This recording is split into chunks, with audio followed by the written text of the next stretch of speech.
যে এসআর আমাদের কিচ্ছু করতে পারবে না, এটা হচ্ছে গিয়ে বিজেপির চক্রান্ত, এছাড়া আর কিচ্ছু না। ওয়েস্টবেঙ্গলের মানুষ খুব সচেতন, যতই ওরা বাদ দিক জিতবে মমতা ব্যানার্জি, 240+ হবেই হবে। কিন্তু মানুষের মধ্যে আতঙ্ক তৈরি হচ্ছে, এই যদি দেশ ছেড়ে চলে যেতে হয়, এই ওখানে ধাওয়া খেয়ে এসছি, হিন্দুদের যে সমস্যাটা হচ্ছে। কিন্তু এতে সাধারণ মানুষের তো কোনো উপকার হচ্ছেই না, বরঞ্চ একটা বিভ্রান্তি হচ্ছে। হঠাৎ এই সপ্তাহখানেক আগে একজন ফোন করলো, আপনি কাকে ভোট দিতে চান, আগামী অংশে কাকে দিয়েছেন। যা এমন একটা জিনিস যে কোনো চর্চার সঙ্গী। আর এই মুহূর্তে বাংলার চর্চা একটাই, এসআইআর। 2026 সালের বিধানসভা নির্বাচনের আগে বিজেপি কটা আসন পাবে, তৃণমূল কটা আসন পাবে, তার থেকে অনেক বেশি চর্চিত বিষয় এসআইআর। কেউ বলছেন এসআইআর কেন এখন, কেন এত তাড়াতাড়ি, আবার কেউ বলছেন এসআইআর যত হবে তত লাভ তত ক্ষতি। কিন্তু লাভ ক্ষতি কার কতটা সে নিয়ে অঙ্ক কষতে শুরু করেছে বিজেপি এবং তৃণমূল। সিপিএম চুপচাপ দেখছে, আর নাগরিক চায়ের দোকানে বসে চর্চা করেই চলেছে। বারাসাতের এরকম একটি চায়ের দোকানে এই মুহূর্তে হাজির এসআইআর নিয়ে। কি ভাবছে, সত্যি কি এসআইআর এর প্রয়োজন ছিল? একদিকে যেমন এই উত্তর 24 পরগনার বারাসাতের পাশেই মধ্যমগ্রাম বিধানসভা, সেখানে দুটো পাড়া খালি হয়ে গেছে। আর এই উত্তর 24 পরগনার ভারত বাংলাদেশ সীমান্তে হাকিমপুর বর্ডারে, সেখানে বাংলাদেশিরা ভারত থেকে বাংলাদেশে যাচ্ছে। এই যে ছবি, এই ছবিটা কিন্তু একটা উল্টো স্রোত, উল্টো ছবি। এতদিন আমরা কি দেখেছি, বাংলাদেশ থেকে কাতারে কাতারে মানুষ এদেশে আসছে, আর এখন দেখছি ঠিক তার উল্টোটা। এই আবহে অনেকেই প্রশ্ন তুলছেন, বাংলাদেশ থেকে যারা অনুপ্রবেশকারীরা আসছেন, কেন তারা আমার দেশের খাদ্যে অধিকার বসাবে? ঠিক এই জায়গায় দাঁড়িয়ে অনেক প্রশ্ন নিয়ে আমরা এই চায়ের দোকানে যারা চা খাচ্ছেন তাদের কাছে শুনবো। প্রয়োজন তো আমার মনে হয় ছিল না। এসআর সম্বন্ধে ম্যাক্সিমাম 50% লোকই জানে না এসআর সম্বন্ধে কী। এর মানে আবার কিছু লোক জানে যে আমাদের এই পার্শ্ববর্তী দেশ বাংলাদেশ, সেখান থেকে কিছু উদ্বাস্তু এসে, কিছু মোহামেডানও এসছে, কোনো হিন্দুও এসছে, এসেই থাকাথাকিটা। আমরা কিন্তু এই এসআর সম্বন্ধে আমাদের কিন্তু ওয়াকিবল না, কারণ যে এই এসআর আমাদের কিচ্ছু করতে পারবে না। যারা আমাদের অরিজিনাল তারা মতোই থাকবে। এসআরটা নিয়ে একটা ঘোট পাকানো, এটা হচ্ছে গিয়ে বিজেপির চক্রান্ত, এছাড়া আর কিচ্ছু না। মানুষকে বিভ্রান্ত করা, আর কিচ্ছু না। দেখুন, প্রয়োজন ছিল কি ছিল না সেটা তো পরের কথা, কিন্তু এই যে মানুষের মনের মধ্যে একটা আতঙ্ক তৈরি হয়েছে, এইটাই হচ্ছে সমস্যা। আতঙ্কটা কিসের? এই যে কাগজ ঠিক আছে কিনা, আমার নামটা উঠবে কিনা, এই ভয়টা পাচ্ছে। আমাদের যেমন সেটা নেই। আর এই যেখানেই আলোচনায় বসি একটাই আলোচনা, কি হচ্ছে জানি না। এতে বিজেপির বা কী হবে, তৃণমূলের বা কী ক্ষতি হবে, আমার তো মনে হয় না কারো তৃণমূলের কোনো ক্ষতি হবে। কিন্তু মানুষের মধ্যে আতঙ্ক তৈরি হচ্ছে, এই যদি দেশ ছেড়ে চলে যেতে হয়, এই ওখানে ধাওয়া খেয়ে এসছি, হিন্দুদের যে সমস্যাটা হচ্ছে, ওখানে ধাওয়া খেয়ে এসছি, আবার এখান থেকে ধাওয়া খাবো নাকি কি ডিটেনশন ক্যাম্প, তাই সেইটা কি ওর থেকে সেটা, এই নিয়ে একটা আলোচনা তো হচ্ছেই মানুষের মধ্যে। এর মধ্যে এসআইআর এর আবার সময় বাড়িয়েছে। হ্যাঁ, এইটা বিএলওদের পক্ষে ভালো হয়েছে। বিএলওদের এই সুইসাইড করছিল তো চারিদিকে, আপনাদের মাধ্যমেই তো জানতে পারছি যে সুইসাইড হচ্ছে, মানুষ আত্মহত্যা করছে কেন। এই বিএলওদের এত চাপ, বিএলওরা একটু সুবিধা পেল, এটা ভালোই হলো। আমি ধরুন সেই থেকে ভোট দিয়ে আসছি, এ নিয়ে 5 বার ভোট দেওয়া হলো। আচ্ছা, কোনোবার কিন্তু এবারের মতন ঝামেলা দেখিনি। মানে গেছি, ভোট দিয়েছি, আমার ভোটার কার্ড আছে, সেইটা অনুযায়ী হয়েছে। এইবারে এটাকে নিয়ে অযথা জল ঘোলা করা হচ্ছে। এই রাজনীতিতে কেন করা হচ্ছে জল ঘোলা কেন? এর পিছনে একটা উদ্দেশ্য আছে। উদ্দেশ্যটা হচ্ছে যে বেশ কিছু আমাদের দেশের মানুষকে নন ভোটিং এলিমেন্টস হিসাবে ওরা তৈরি করবে, হ্যাঁ, করে সেইটাকে নিয়ে একটা করবে যে বা আমাদের ওয়েস্ট বেঙ্গলে এত বেশি বিদেশি অনুপ্রবেশকারী এসছে, তারা এখানকার সব ভোগ করছে, তাদেরকে ডিটেনশন ক্যাম্পে পাঠাও, তারপরে আদার্স যা হবে হবে। কিন্তু এতে সাধারণ মানুষের তো কোনো উপকার হচ্ছেই না, বরঞ্চ একটা বিভ্রান্তি হচ্ছে। আপনারা তো দেখেছেন যে এর আতঙ্কে কতজন বিএলও মারা গেছে, হ্যাঁ, কতজন সুইসাইড করেছে, কতজন পেরে উঠছে না। কারণ সত্যি কঠিন, স্কুল টিচারদের যদি নেয় তাহলে স্কুল চালাবে কে, আর মাঠে গিয়ে বিএলও কাজটা কে করবে? কাজে এটা একটা সমস্যা হিসেবে তৈরি করছে। এই সমস্যার উদ্দেশ্য কিছুই না যে একটা অস্থিরতা তৈরি করা, যেটা পশ্চিমবঙ্গে ওরা চেষ্টা করলেও কিন্তু করে উঠতে পারবে না, এটাই মধ্যে কথা। এসআইআর কোনো প্রয়োজনই ছিল না, যেটা 2002 সালে স্মুথলি যেটা হয়েছিল, খুব ভালো হয়েছিল। কিন্তু এবার দেখছি বিজেপি দেখছে যে ওয়েস্ট বেঙ্গলটা আমার নিতে হবে। ওরা যেটা ঠিক করেছে যে আমরা এইভাবে নেব, যদি নাম বাদ দিতে পারি। ওরা ভাবছে যে বিহারের মতো এটাও নেব। বিহারে তো একটা কারচুপি হয়েছে পরিষ্কার, যা ছিল তার থেকে আরও 3 লাখ বেশি। কিন্তু ওয়েস্ট বেঙ্গলে সেটা সম্ভব না। ওয়েস্ট বেঙ্গলের মানুষ খুব সচেতন। যতই ওরা বাদ দিক, জিতবে মমতা ব্যানার্জি, 240+ হবেই হবে, এখানে কোনো ভুল নেই।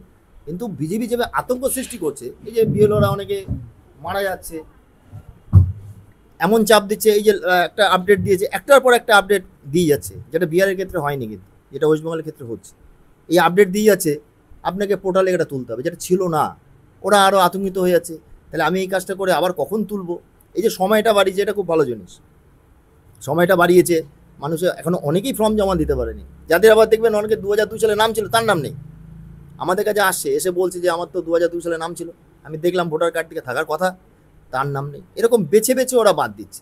এবং একটা জিনিস হচ্ছে, দেখবেন অচেনা নাম্বারে ফোন আসছে। এটা আমি অনেক মানুষকে বলবো, আপনারা সচেতন হবে। এটা অচেনা নাম্বারে 2 কি 3টে নাম্বার থেকে ফোন আসবে।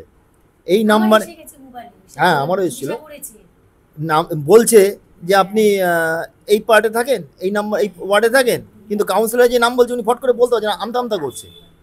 তাও বলছে হ্যাঁ এটা। আমি বললাম আপনি আমাকে 1 ঘন্টা বাদে ফোন করুন। ওরা এটা দেখবেন, এটাও কিন্তু ভোট বাক্সে চলে যাচ্ছে। এটা এখন তো ইয়ের যুগ, অটোমেটিক আমি যতটুকু জানি ভোট বাক্সে চলে যাচ্ছে, কিন্তু আপনার তথ্যটা নিয়ে নিচ্ছে, সেখান থেকে আপনার বাদ দিয়ে দেবে।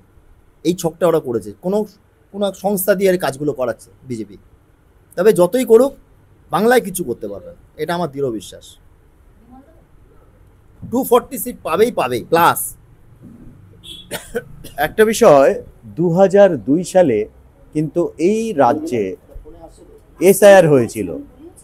তো এখন বিষয়টা হচ্ছে, আমরা যেমন দেখেছি ভ্রান্তি বিলাস, এসআইআর নিয়ে কিন্তু একটা ভ্রান্তি আছে। সব কিছুতে তৃণমূল বনাম বিজেপি।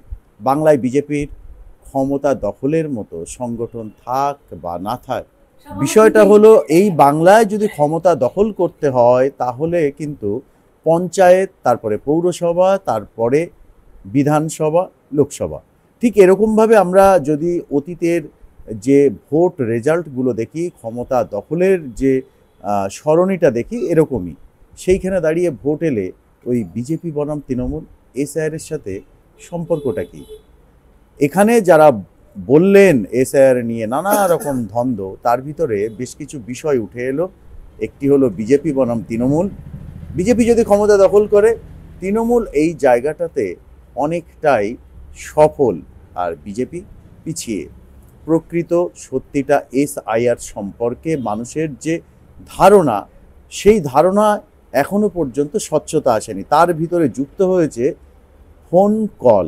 আমি কথা বলবো, ফোন কল এসেছে এরকম একজন ভোটারের কাছে। হঠাৎ এই সপ্তাহখানেক আগে একজন ফোন করলো, ফোন করে বলছে, দাঁড়াও, একজন ফোন করে বলছে আপনি আপনি আপনি কি মানে কোন ওয়ার্ডের, আপনি কত নম্বর ওয়ার্ডের বাসিন্দা? যেরকম 16 নম্বর ওয়ার্ডের বাসিন্দা। বলছে আপনি কি মানে আপনাদের রাস্তাঘাট কেমন, আপনাদের কি করেছে দিদি মমতা দি, এরম আপনি কাকে ভোট দিতে চান, আগামী অংশে কাকে দিয়েছেন, মানে 2002 সালে কাকে দিয়েছেন? আমি বলছি আমি মমতা দিকে, যবে থেকে আমার ভোটার কার্ড হয়েছে, 18 সাল থেকে ভোটার কার্ড তো চালু হয়, তবে থেকে আমি দিদিকে দিয়ে এসেছি। আমি একটা মেয়ে, মানে উনি যা করেছে মমতা দি, রাস্তাঘাট আলো পরিষ্কার, যেখানে অন্ধকার রাস্তা সেখানে আলো দিয়েছে। তারপরে গরিব মানুষের মানে লক্ষ্মী ভাণ্ডার, বিধবা ভাতার, কত মানুষের হেল্প। একটা মেয়ে হয়ে, তো আমি একটা মেয়ে হয়ে মেয়ের পাশেই থাকতে চাই, আমি দেখে, মানে ওনার কাজকর্ম দেখে। তাই আমি ওনাকেই আগামী বছরও দিয়েছি, নেক্সট বছরেও দেবো, এই 2026-এও ওনাকেই দেবো। আমি যতদিন বেঁচে থাকবো ওনাকেই ভোট দেবো। আর তারপরে আমাকে জিজ্ঞাসা করছে কি কাকলি ঘোষ দস্তিদার আপনার আপনি ওনাকে কেমন এর মানে নানান বিষয় জিজ্ঞাসা করছে আমাকে অটোমেটিক ফোন করে। এবারে আমি বলছি উনি কেমন কি করেছে, বলছি ওনারও কাজে আমি খুব সন্তুষ্ট, উনি সব জায়গায় ঠিকঠাক মানে যেখানে যেটা দরকার সেখানে সেইগুলো করছে। তারপরে বলছে চিরঞ্জিত স্যারেরও কথা বলছে, উনি দাঁড়িয়েছিল আমাদের ওয়ার্ডে, উনি কেমন কি করেছে। আচ্ছা উনিও খুব ভালো মানুষ, ওনার মতো মানুষ হয় না, উনি গরিবের মানুষের পাশেই থেকেছে। তার জন্য আমি বলে না, এরকম অনেকেই আছে আপনারা দেখবেন, ওনার হয়েই আছি, দিদির হয়ে, আর ওনাকেই দিতে চাইব। আপনি তো ওনার কথা শুনলেন, কি মনে হলো যে মানুষের ভিতরে এই যে আতঙ্ক, ডিজিটাল বিষয় নিয়ে, বিশেষ করে ফোন কল? দেখুন, অনেক মানুষ আছে যারা একটু পড়াশোনা কম জানে, তারা তো কিছুই জানে না এই সম্বন্ধে। যারা বা পড়াশোনা জানে তারা সব কিছুই জানে। কিন্তু আমি একটা কথাই বলবো, সারা বাংলার মানুষকে এই ফোন কল থেকে খুব সাবধান থাকবেন। ওরা একটার পর একটা ছলনা করেই যাচ্ছে, যেভাবে হোক বাংলাকে নিতে হবে, কিন্তু বাংলাকে জীবনও নিতে পারবে না।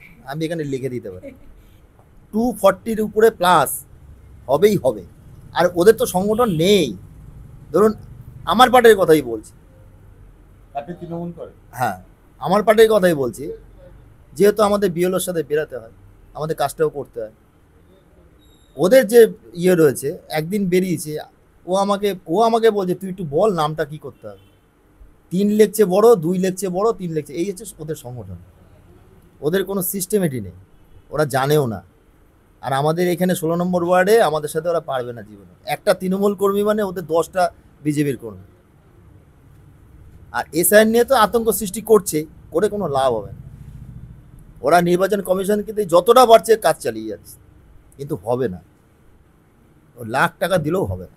দেখো, এইভাবে কি সম্ভব ক্ষমতা পরিবর্তন? না, আমার তো মনে হয় সম্ভব না। আর এসআইআর তো আপনারা তো 2002 সালে দেখেছেন, হ্যাঁ তখনও তো হয়েছে। হ্যাঁ, তখন কি এরকম পরিবেশ না ছিল? এরকম পরিবেশ ছিল না, স্মুথলি হয়েছিল, স্মুথলি হয়েছিল। তখনও তো বাদ গেছে। বাদ গেছে কিন্তু টের পাইনি। বাদ গেলে আমরা টের পাইনি, ঠিকই বলেছেন। বুঝতে পারেন। না। এবার একটু প্রচারটা, এবার প্রচারটা বেশি, এটা নিয়ে নানা রকম জল ঘোলা হচ্ছে, এই মারা যাচ্ছে, একে পাঠিয়ে দেওয়া হলো, ফেরত আনা যাচ্ছে না, ডিটেনশন ক্যাম্পে পাঠানো হবে, নানা রকমভাবে একটা ভয়ের বা আতঙ্কের পরিবেশ তৈরি হচ্ছে, যেটা কিন্তু হওয়ার কথা না। এবং এটা খুব ইচ্ছাপ্রণোদিতভাবেই করা হচ্ছে। উত্তর 24 পরগনা এই রাজ্যের মধ্যে এমন একটি জেলা যেখানে জনসংখ্যা সব থেকে বেশি।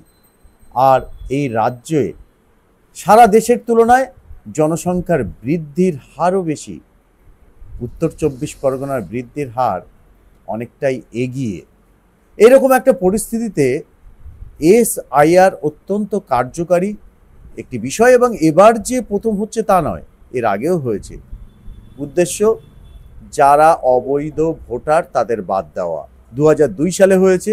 এই বারাসাত বিধানসভার, এই বারাসাত লোকসভার সরকারি কর্মচারী, রাজ্য হোক কেন্দ্র হোক, সাধারণ মানুষ যারা কংগ্রেস করতেন, যারা নকশাল করতেন, তাদের নাম ধরে ধরে বাদ দেওয়া হয়েছে, কিন্তু কেউ বুঝতে পারেনি।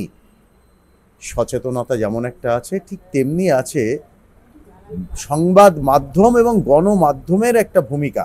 সেটা ডিজিটাল হোক, সেটা পত্রিকা হোক, সেটা টিভি হোক। সচেতনতা যে অনেকটাই বেড়েছে, সেই সাথে বেড়েছে ধন্দ। কোনো একটি রাজনৈতিক দলের যে সমীক্ষা, সেটাও কিন্তু এসআইআর এর আতঙ্কে জুড়েছে। এই পরিস্থিতিতে এসআইআর নিয়ে যেভাবে তৃণমূল বিজেপি পাল্টাপাল্টি তরজায় নেমেছে, তার ফল তাদেরও ভোগ করতে হবে। আমরা বক্তাদের বক্তব্য থেকে কিন্তু এমনটা বুঝতে পারছি, ওই মাছ থেকে কাঁটা আলাদা করাটা কিন্তু খুব একটা সহজ না। এরকম একটা ঘোলাটে পরিস্থিতির মধ্যে পড়েছে বাংলার খোদ শাসক দল তৃণমূল। আর বিজেপি, তার তো নেই সংগঠন। চুপচাপ বসে দেখা ছাড়া আর কোনো উপায় নেই। ভোট পাচ্ছে ঠিকই, কিন্তু বিজেপি এই বারাসাত বিধানসভা এবং লোকসভায় সমস্ত বুথে তারা কিন্তু তাদের বিএলওদের সাথে যে সঙ্গী পাঠাতে হয়, যে সদস্য পাঠাতে হয়, সেটা সর্বত্র পাঠাতে পারেনি, দিতে পারেনি। এ নিয়ে কটূক্তিও কম হচ্ছে না। এই পরিস্থিতিতে চায়ের দোকানে আমরা মানুষের যে চর্চা, তারা কি ভাবছে এসআইআর নিয়ে, পুরোটাই শুনলাম। আপনারা আপনাদের মন্তব্য অবশ্যই জানাবেন। বারাসাত থেকে সত্যজিৎ চক্রবর্তী, আর প্লাস নিউজ।